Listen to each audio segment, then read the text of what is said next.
Sir, আপনি কি খুঁজছেন স্যার? দয়াকে বাঁচানোর সূত্র। স্যার, ওনার নিরপরাধ হওয়ার কি প্রমাণ পাবো স্যার? ওই গুলিটা পঙ্কজ, যেটা ওই কিডন্যাপারের লেগেছিল। কিন্তু স্যার, ওই গুলিটা তো সালুঙ্কে স্যার ওর পিঠ থেকে বার করে নিয়েছিল। যে গুলিটা ডক্টর সালুকে পেয়েছেন, তার মধ্যে কোনো রহস্য আছে, আর সেটাই বের করতে হবে আমাদের। এ রক্তের ছিটে দেখতে পাচ্ছ? হ্যাঁ স্যার। যেভাবে ওই কিডন্যাপারের গুলি লেগেছিল, তার মধ্যেই কোনো রহস্য লুকিয়ে আছে। আর সেই রহস্য এই রক্তের ছিটেই বলে দেবে।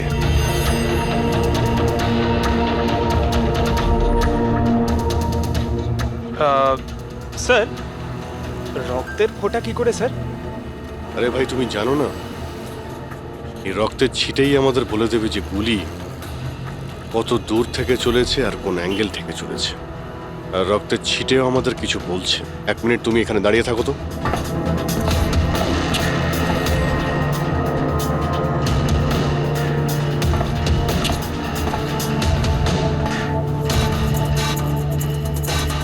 পঙ্কজ, তুমি একটু নিচু হও তো।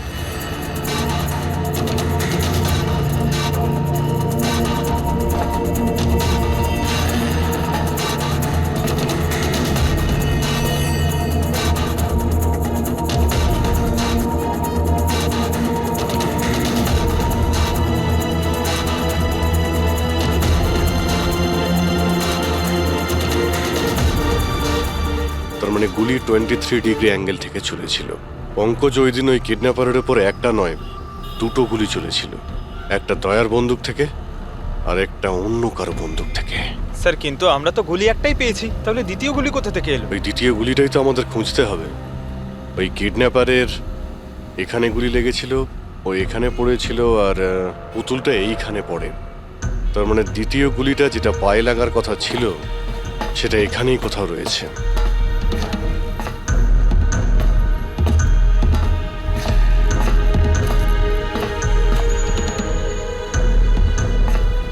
পঙ্কজ, তুমি একটা কাজ করো, আমি ওই দ্বিতীয় গুলিটা খুঁজছি, ততক্ষণ তুমি খোঁজ নিয়ে দেখো যে ওই দিন যে গুলিটা চলেছিল, সেদিন এই কন্টেনার ইয়ার্ডে কেউ এসেছিল। ঠিক আছে স্যার।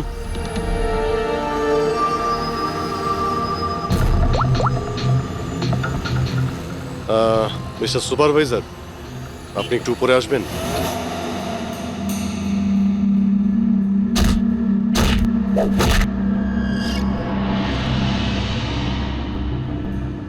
এটাকে হোল্ড কর। এইভাবে মারতে হয় পাঞ্চ। বেরো। নমস্কার। নমস্কার। হ্যাঁ, তো বলুন, বলুন কি কাজ? কিছু জানার ছিল। যদি না দিই? কিভাবে আদায় করতে হয় আমরা জানি সেটা।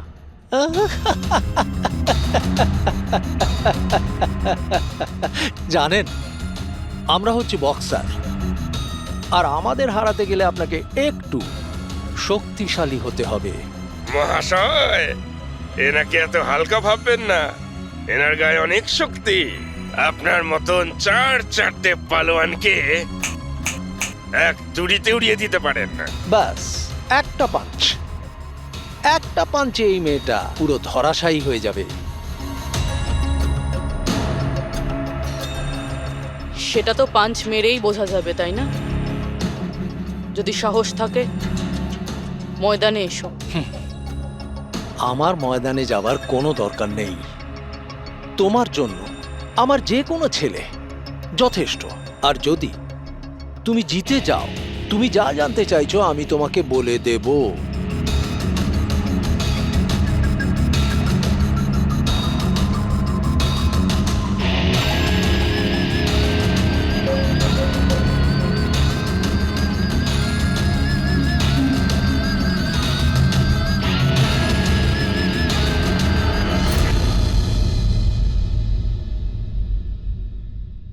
এর সাথে ফাইট করব।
খুব ভালো ফাইট করতে পারো।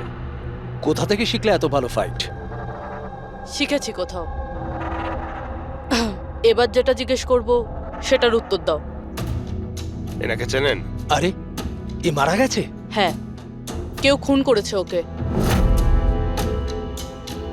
ওর নাম স্যান্ডি। আমি ওকে ট্রেনিং দিয়েছিলাম। এই স্যান্ডির অ্যাড্রেস কিংবা ফোন নাম্বার তো হবে।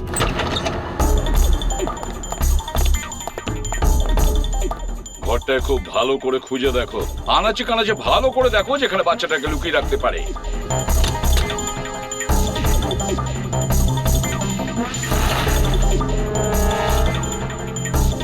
স্যার, হ্যাঁ পুরবি।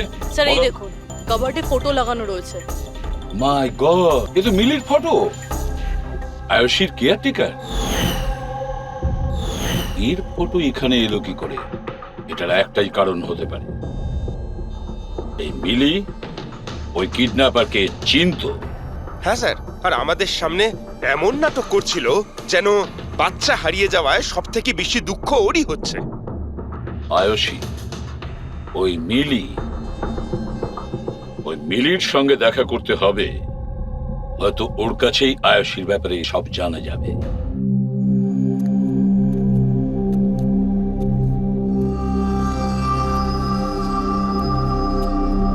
সুরাজ,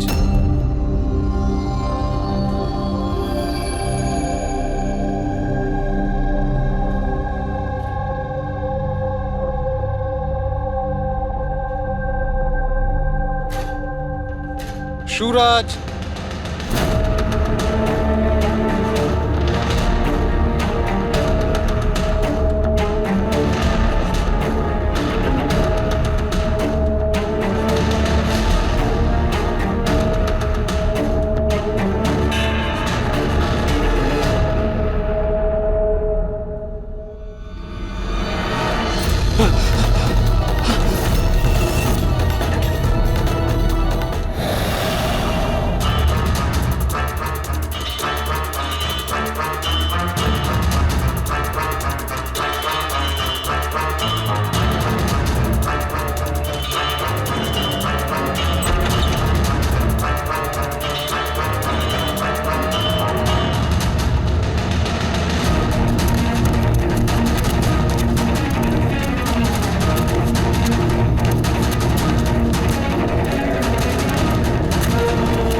আমি তো সিআইডি লোকেদের সম্মান করি, কারণ আমার ছেলেও খুব বড় একজন অফিসার ছিল। ওকে 26শে নভেম্বর গুলি করে মেরেছে। ওর মা ডিপ্রেশনে চলে যায়। ওকে কিছুতেই বোঝাতে পারছিলাম না যে ওর ছেলে আর এ জগতে নেই। সেই শোকে ও দুবার আত্মহত্যা করার চেষ্টা করেছিল, কিন্তু তৃতীয়বার ওকে আর আমিও বাঁচাতে পারিনি।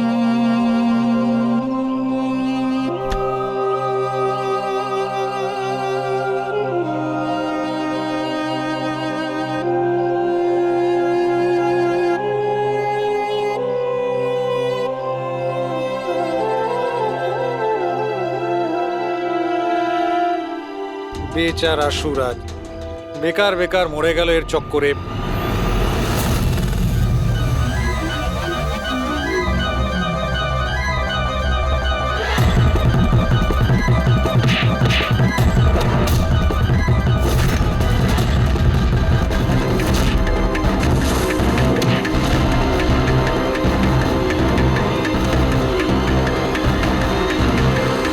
স্যার, আমার মেয়ের ব্যাপারে কোনো খবর পাওয়া গেল?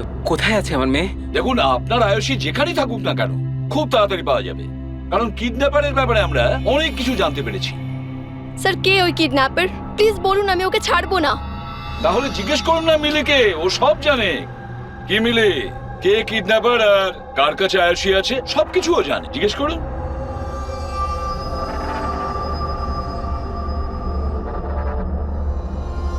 স্যান্ডিকে তো চেনো তুমি। তোমারই বলাতে স্যান্ডি এর মেয়েকে অপহরণ করেছে। প্লিজ প্লিজ আমাকে ক্ষমা করে দিন, আমি ভুল করে ফেলেছি। কোথায় আমার মেয়ে? হ্যাঁ, কোথায় লুকিয়ে রেখেছিস আমার মেয়েকে? বল বল, কোথায় আমার মেয়ে? ম্যাডাম আমি সত্যি বলছি, আমি আমি দিব্যি বলছি। আমি তো শুধুমাত্র স্যান্ডিকেই চিনি। আপনার মেয়েকে কিডন্যাপ করাতে আমার কোনো রকমের হাত নেই, আমি সত্যি বলছি। মিলি দেবী, আপনার কি মনে হয় আমরা সিআইডির লোকেরা ঘাসে মুখ দিয়ে চলি? আপনি স্যান্ডিকে চেনেন যেখানে, তার মানে আপনি এটাও জানেন যে আয়ুষীকে কোথায় কিভাবে রাখা হয়েছে, তাই না? তাড়াতাড়ি বলুন। স্যার আমি সত্যি বলছি, ওই স্যান্ডি আমার চারপাশে সবসময় ঘুরে বেড়াতো। ওর মিথ্যে ভালোবাসাটাকে আমি সত্যি ভেবেছিলাম। আমি সত্যি বলছি, আমি কিচ্ছু জানি মিথ্যে না। বলছে। আরে কিছু তো জানেন আপনি, বাচ্চাটাকে কোথায় লুকিয়ে রাখতে পারে ওরা? আমি কিচ্ছু জানি না, আমি কিচ্ছু বলতে পারবো না। স্যার ওই দিন থেকে আজ পর্যন্ত একটাও কন্টেনার বাইরে কোথাও যায়নি, কিন্তু স্যার এই এরিয়ার মধ্যেই আমরা কন্টেনারগুলো এদিক থেকে ওদিক করেছি। আচ্ছা একটা কথা বলো, এই যে এই এরিয়াতে যতগুলো কন্টেনার আছে এই পর্যন্ত, এইগুলো কি এদিক ওদিক করা হয়েছিল? হতে পারে স্যার। আচ্ছা এই কন্টেনারগুলো যখন নিয়ে গিয়েছিলে, কোথায় নিয়ে গেছো, কোথায় রেখেছো মনে আছে? স্যার সেভাবে তো মনে নেই, কিন্তু এই এরিয়ার মধ্যে কন্টেনারগুলো এদিক থেকে ওদিক করেছিলাম। আপনি চাইলে চেক করে নিতে পারেন। চেক তো করতেই হবে।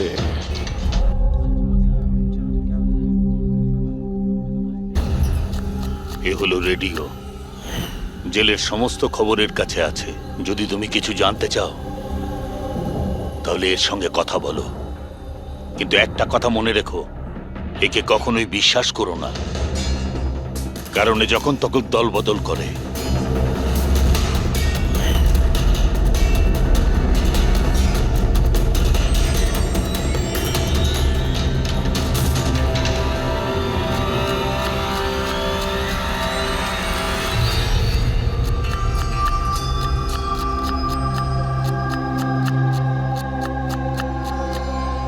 কোনো সাহায্য করব ভাই?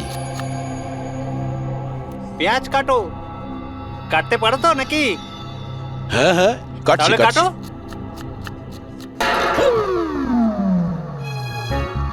আচ্ছা, শরীরটা তো তোমার খুব সলিড, জিম টিম করো নাকি?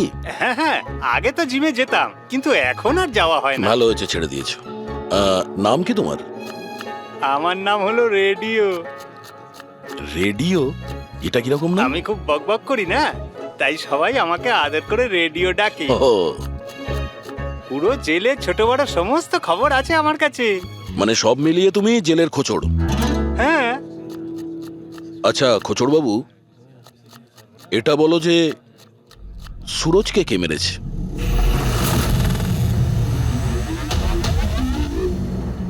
কি হলো? তুমি তো এই জেলের সব থেকে বড় খোঁচড়, এটাও জানো না? হ্যাঁ, রেডিও নাম আমার। হাহ। চলো এটা বলো যে প্রমোদকে কে মেরেছে, জানো না? আরে কি ধরনের খোঁচড় তুমি ভাই, ছিঁচকে একদম। কিসের খোঁচড় তুমি?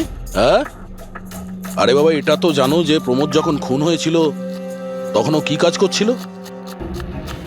ও তো জানি ঝুড়ি বানাতো। ঝুড়ি বানাতো? হ্যাঁ। আর এই ঝুড়ি বানানোর কাজে ওর সঙ্গে কে কে ছিল বলো? বলরাজ, সানি, সুরজ আর কল্পেশ। সুরজও ছিল? হ্যাঁ। এই সানি, কল্পেশ আর বলরাজ এই সময় জেলে কি কাজ করছে? এই লোকগুলো ওই যে ফার্নিচার তার কারখানায় কাজ করে। হ্যাঁ, তুমি কি ওদের সাথে দেখা করবে?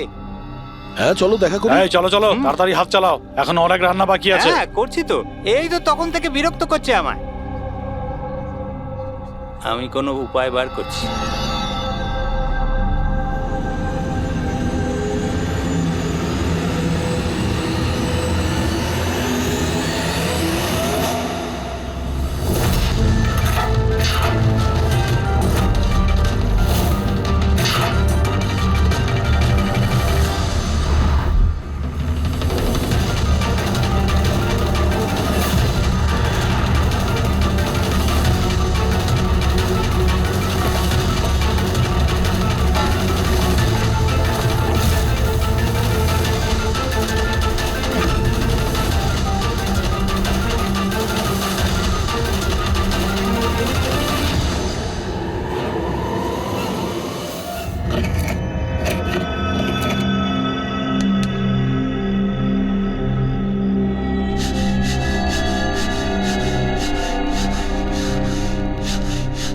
কিছু জানতে পারলে কে মেরেছে সুরাজ আর প্রমোদকে? তোমার জিজ্ঞাসা করার ধরন দেখে তো মনে হচ্ছে তুমি জানো কে সে, যে ওদের দুজনকে মেরেছে। হ্যাঁ, কারা ওরা? হিতেন আর আকাশ।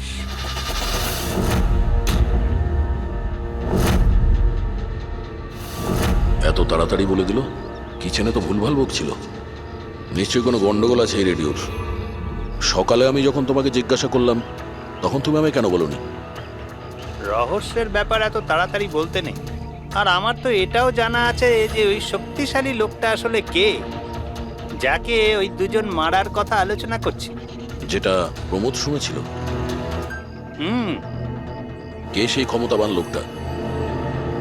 শুনে কিন্তু রেগে যেও না। তোমাকেই মারার প্ল্যান করছে ওরা। আমাকে? হুম।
না ভাই, এই গুলিটা ম্যাচও করে গেছে।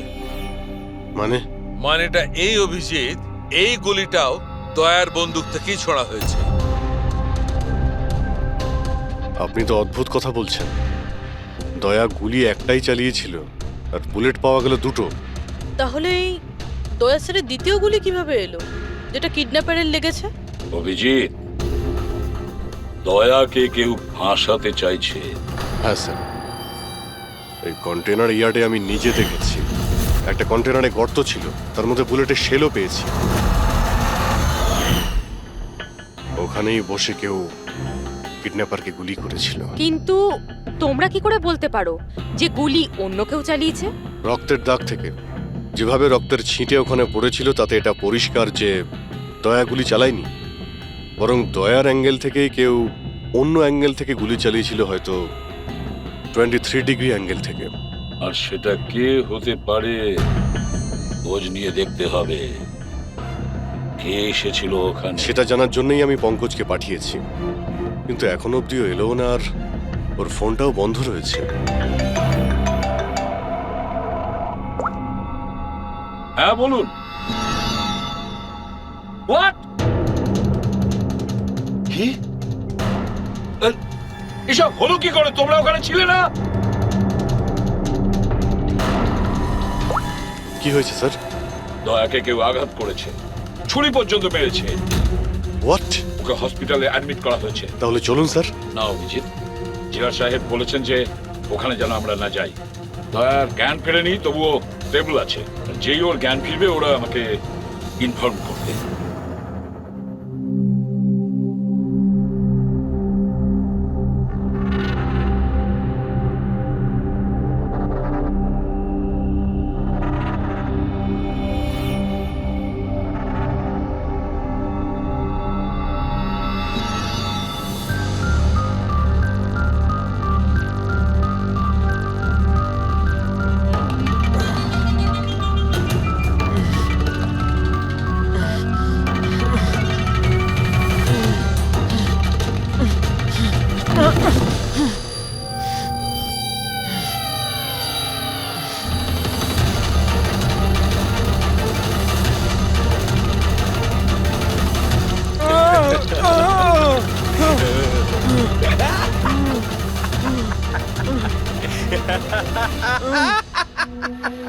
যত হাসার হাস, তোর আর বেশি দিন বাকি নেই।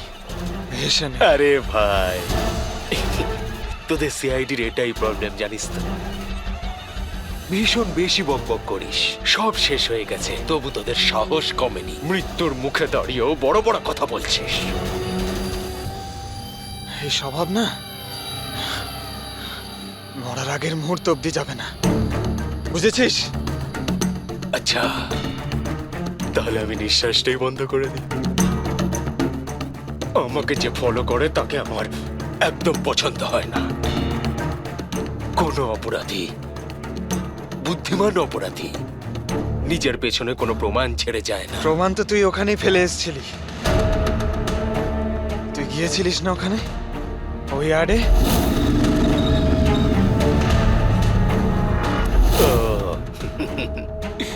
তাহলে তোরা কান ধরতে গিয়ে মাথা পর্যন্ত পৌঁছে গেছিস।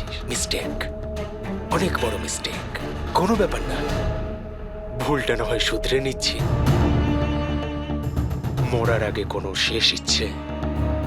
তুই দয়া স্যারকে ফাঁসিয়েছিস। Very simple. আমি কন্টেনারে লুকিয়েছিলাম, ওর মধ্যে থেকে আমি এমন একটা হোল বানিয়েছিলাম যেটা দিয়ে আমি সবকিছু পরিষ্কারভাবে দেখতে পারি, কে কি করছে।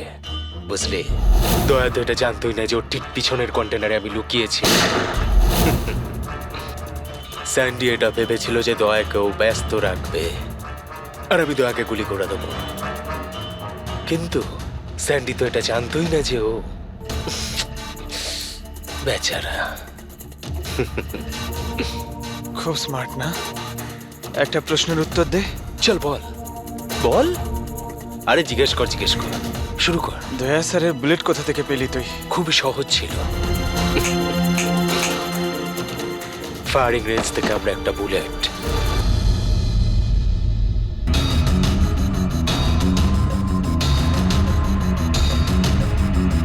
একই আমার পার্টনার আমার সাথে বিশ্বাসঘাতকতা করলো।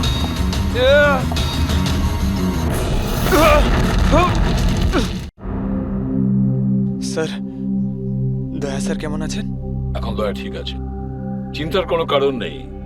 দেখো অভিজিৎ, খুব বড় প্ল্যানিং করেছিল ওরা দয়াকে ফাঁসানোর জন্য। হ্যাঁ স্যার, আর এই কিডন্যাপিংটা ওই প্ল্যানেরই একটা পার্ট।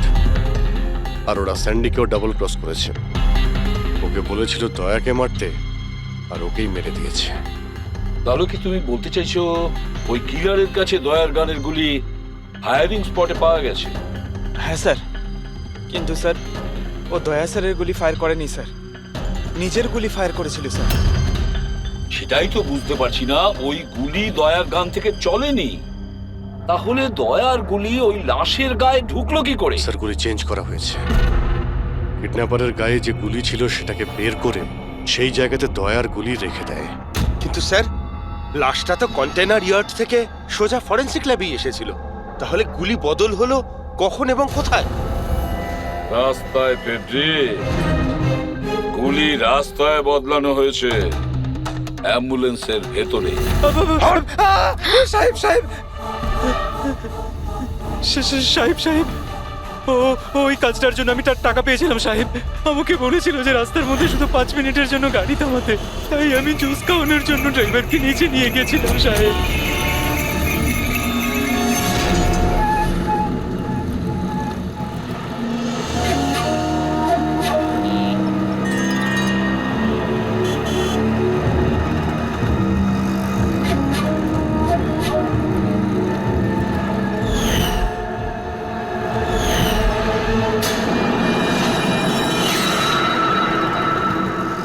মিলি কোথায়? কোথায় মিলি? স্যার আমরা ওকে খুঁজছি, ও ফোনও ধরছে না। ওর রুমটা কোথায়? হ্যাঁ, ওই উপরে। কিন্তু অফিসার হয়েছেটা কি? মিলি সবাইকে বোকা বানিয়েছে। ও স্যান্ডিকে কোনোদিন ভালোই বাসেনি, বরং এই পুরো কিডন্যাপিং এর পিছনে ওরই হাত আছে।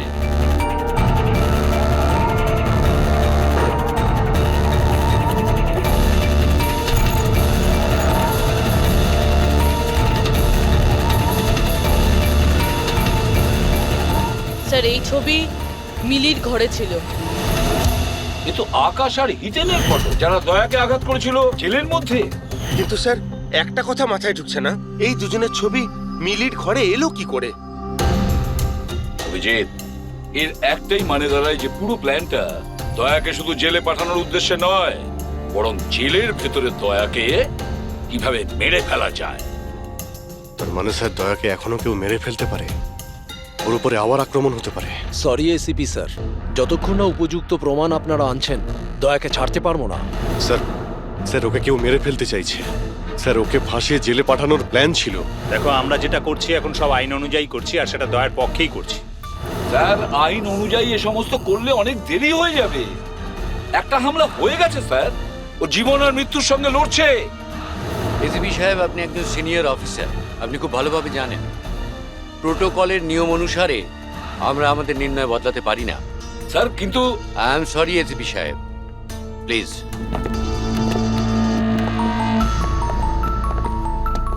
স্যার হ্যাঁ। স্যার স্যার মিলির ফোন বন্ধ আসছে। ও কোথায় আছে, কি করছে কেউ জানে না, কিন্তু আমরা শহর থেকে বাইরে যাওয়ার সমস্ত রাস্তা ওর জন্য বন্ধ করে দিয়েছি। স্যার যা করার তাড়াতাড়ি করতে হবে। একবার ওকে অ্যাটাক করেছে, এবার কিন্তু ওকে মেরেই ফেলবে ওরা। তাহলে অভিজিৎ, আমরা সেটাই করব যেটা আমরা নিজেদের জন্য করি।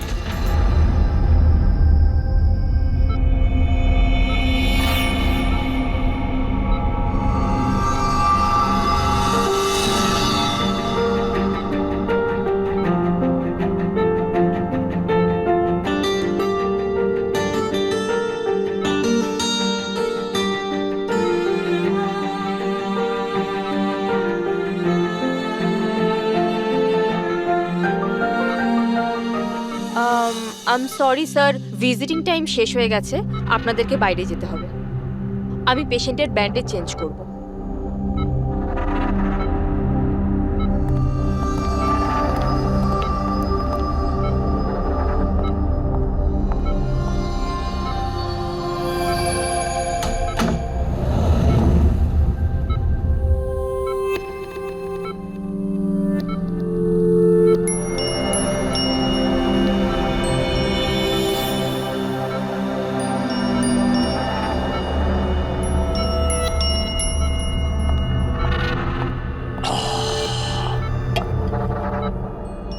এই পাহাড়, এই ঝর্ণা, এই পাতা আর প্রজাপতি। ম্যাডাম, আজকে আপনি কার করবেন মঞ্জুরি? আরে বাহ, কি বলে দিলেন! বাহ, দারুণ দারুণ, ধন্যবাদ দাদা, ধন্যবাদ। ভালো লাগলো খুব আপনার? ভালো লাগলো। আরো কিছু বলুন। মরার বয়স হয়ে গেল আর আপনি শায়রি করছেন? মুখ খুলুন জেঠু। আরে ম্যাডাম, আর কদিনই বা বাঁচবো আমি বলুন তো? আর যে কয়েকটা দিন বাকি আছে সেগুলো নয় আনন্দেই কাটাই, কি বল? খুব ভালো। আরে কি করলেন সিস্টার, আপনি ওনার মুখে থার্মোমিটার গুঁজে দিলেন। কত সুন্দর সুন্দর কথা বলছিলেন আর সবে তো শুরু করেছিলেন। আরে আঙ্কেল, ভালোই হয়েছে ওকে চুপ করিয়ে দিয়েছে, এমনিতে তো মরেই যেত, না হলে আমি নিজেই ওর গলা টিপে চুপ করিয়ে দিতাম ওকে। আরে আরে চুপ। রাগ করো না ভাই, বাঁচা আর মরা তো উপরওয়ালার হাতে রয়েছে। আমরা তো শুধু কাঠের পুতুল, ভগবান তো আমাদের দিয়ে শুধু খেলিয়েই যাচ্ছে। আরে কি ভালো, কি ভালো। আরে তোমার যদি ভালো না লাগে তুমি কান বন্ধ করে শুয়ে পড়ো, আমার খুব ভালো লাগছে, আমাকে শুনতে দাও। আরেকটা বলুন, আরেকটা বলুন। হ্যাঁ হ্যাঁ অবশ্যই, এবার শুরু করি। চাঁদ লুকিয়ে রয়েছে মেঘের মধ্যে।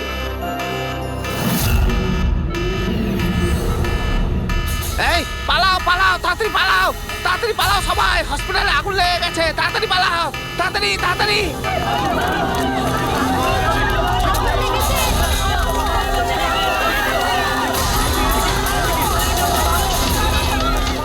আরে খুনি তার খেলা শুরু করে দিয়েছে। হ্যাঁ স্যার। ওরা তোর রুমে আগুন লাগিয়েছে। স্যার এগুলো ইচ্ছে করেই করেছে। আমি শালুকে মেন গেটে দাঁড় করিয়ে দিয়েছি, ব্যাক গেটেও কাউকে দরকার। পুরবি তুমি এখনই পিছনের গেটে যাও।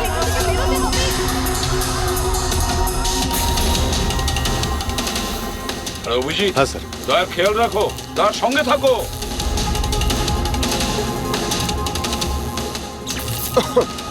এই কে তুমি?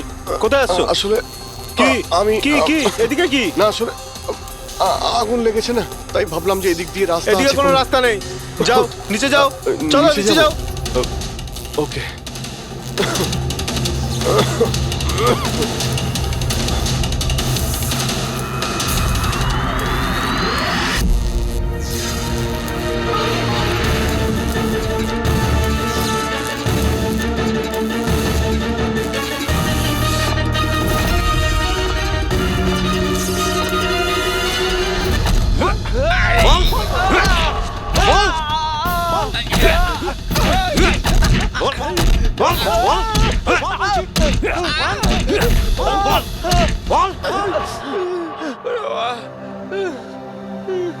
আমি তোমাদের দুজনকে আধ ঘন্টার সময় দিচ্ছি, তাই এই আধ ঘন্টার মধ্যে সম্পূর্ণ সত্যিটা তোমাদের মুখ থেকে শুনতে চাই। বলো, কে পাঠিয়েছে তোমাদের দয়াকে মারার জন্য? বলো। সাহেব, আধ ঘন্টা দিন বা পুরো দিন দিয়ে দিন, কিন্তু এখান থেকে কিচ্ছু বেরোবে না। কিন্তু ওকে মারার জন্য তো আমাদের বলা হয়েছিল। এমনটা নয় তো, এদেরও দয়াকে মারার জন্য টাকা দেওয়া হয়েছে। আমরা আমাদের বাকি টাকাটা পেয়ে যাব তো?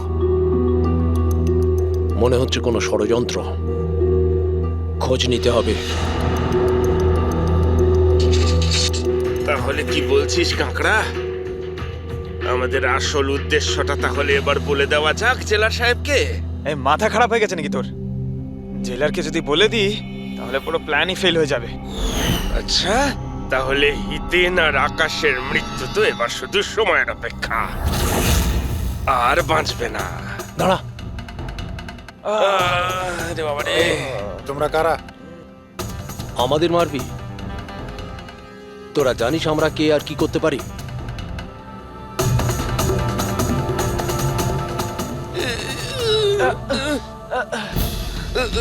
আরে বাবা রে, মরে গেলাম। আরে বাবা।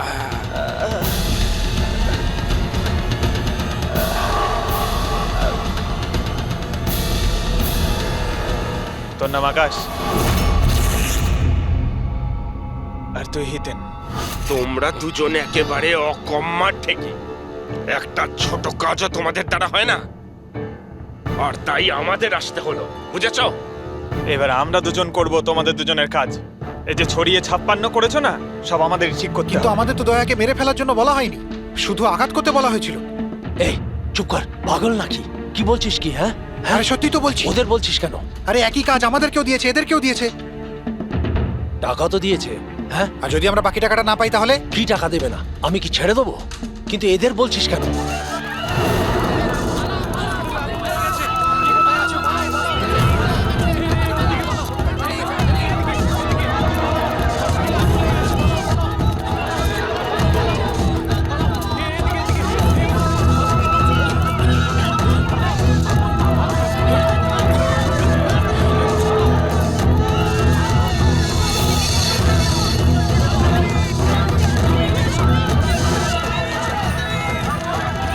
সরে যাও, সরে যাও সবাই, সরে যাও, পেছনে চলে যাও, তাড়াতাড়ি সরে যাও। হ্যালো, হ্যাঁ পঙ্কজ, কি বললে তুমি?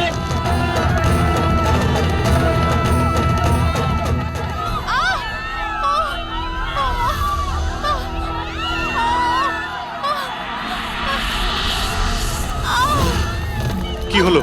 কেউ ধাক্কা দিয়ে ফেলে দিয়েছে। আচ্ছা, আঘাত পেয়েছি, হাঁটতে উঠুন পারছি না। তাড়াতাড়ি আসুন।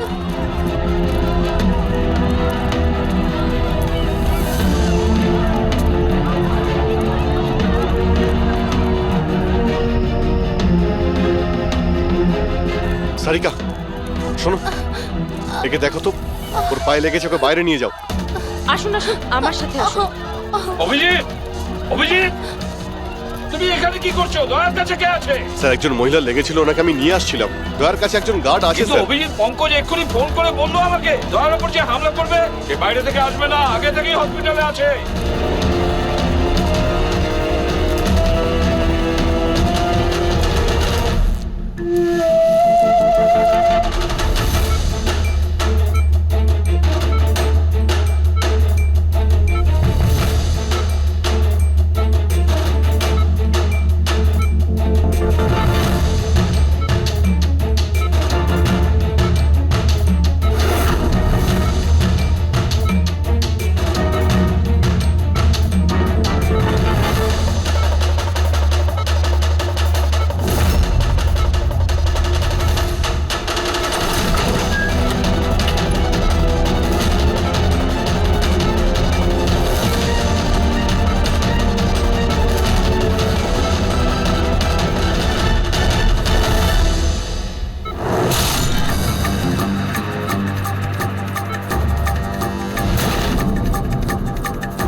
হলো কেদারবাবু?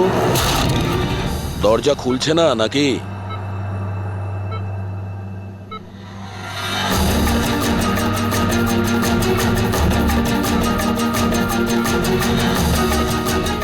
তুমি ছুরিটা খুব ভালো চালাও, কিন্তু আফসোস এই শিল্পটা আজ কাজে লাগলো না।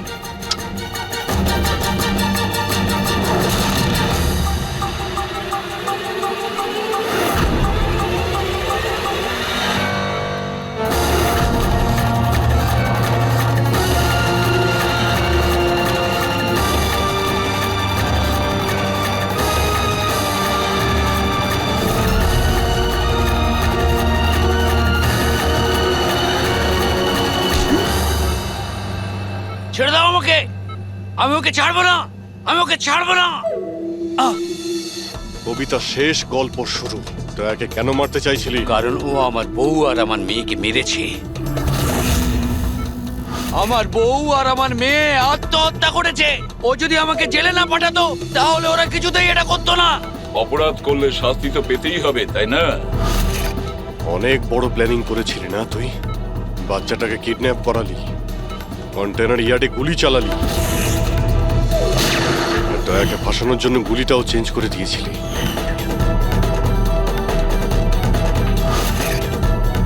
ওই বাচ্চাটা কোথায়? ওই বাচ্চাটা কোথায় যাকে তুমি কিডন্যাপ আছে করেছো? কোনো আপনজনের কাছে। কে হয় তোমার সেই আপনজন? বলবো না। যদি আমার সেই আপনজন জানতে পেরে যায় যে আমাদের প্ল্যান ফেল করে গেছে তাহলে ও বাচ্চাটাকে মেরে ফেলবে। আর যদি ওই বাচ্চাটার কিছু হয় না তাহলে আমি তোকে প্রাণে মেরে দেবো, মনে রাখিস।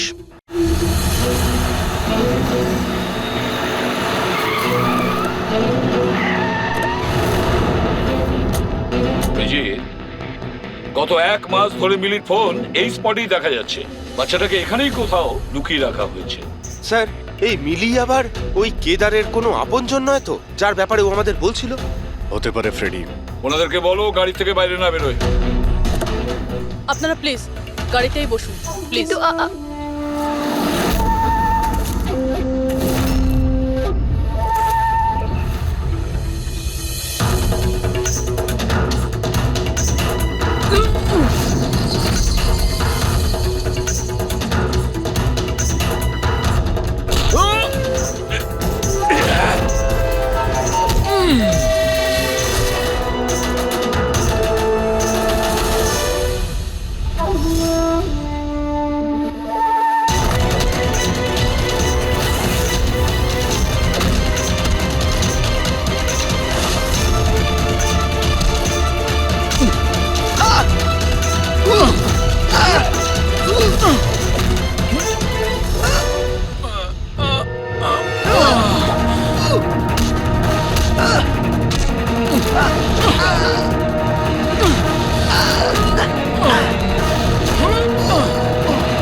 Sir bomb.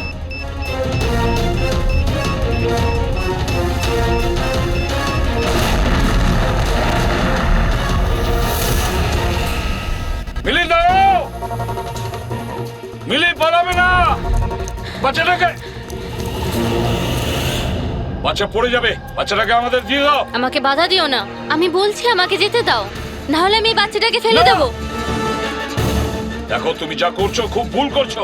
ঠিক আছে, আমি এরকম কিচ্ছু করব না, আপনারা আপনাদের গান নিচে রাখুন। ঠিক আছে।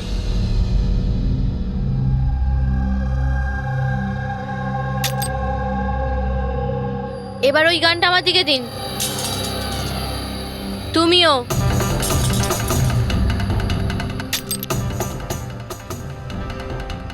আমি জানি তুমি কেদারের মেয়ে, আর এই সব কিছু তুমি তোমার বাবার জন্য করছো।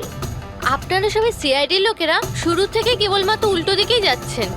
আসল সত্যিটা কি সেটা শুধু আমিই জানি, আর এই সত্যিটা আমি কখনোই কাউকে বলবো না, আর আপনারা কখনো এটা জানতেও পারবেন না। দেখো মিলি, মিলি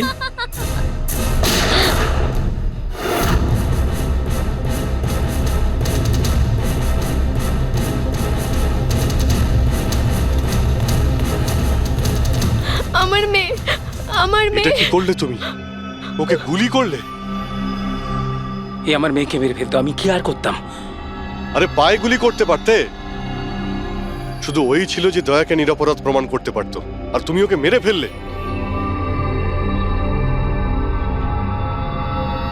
শুধুমাত্র এই নয় স্যার, আরো একজন মানুষ আছে যে আমাকে নিরপরাধ প্রমাণ করতে পারে।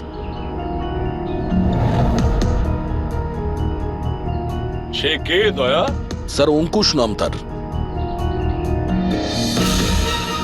অঙ্কুশ? অঙ্কুশের নাম শুনেই তোমার কপাল দিয়ে ঘাম ঝরে পড়লো? না আসলে গরম তো খুব, তাই। গরমের জন্য না, অঙ্কুশ নামটা শোনার পরে গরম লেগে গেল। কি উল্টোপাল্টা বলছেন আপনি? অঙ্কুশ ওরফে জিগর, আর তুমি কেদারের ছেলে। হোয়াট? এই পুরো খেলাটা তুমি খেলেছো। অঙ্কুশ ওরফে জিগর, পুরো খেলাটা তোমার ছিল, ওটা মিলির ছিল না। হ্যাঁ, এই পুরো খেলাটা আমিই তৈরি করেছি। আমি দয়াকে অ্যারেস্ট করব।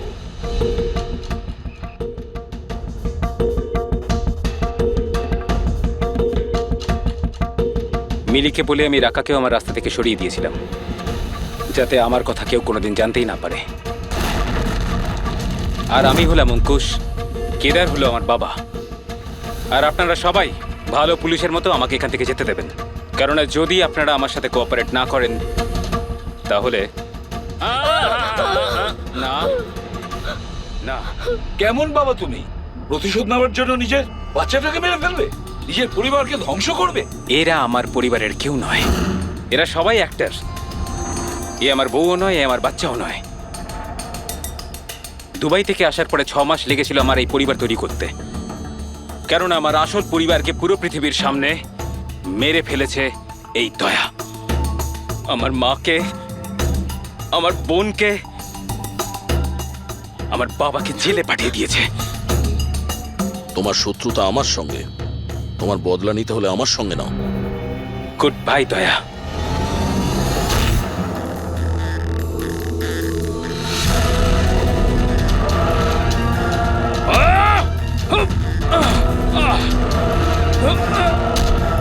না অভিজিৎ, ছেড়ে দাও ওকে।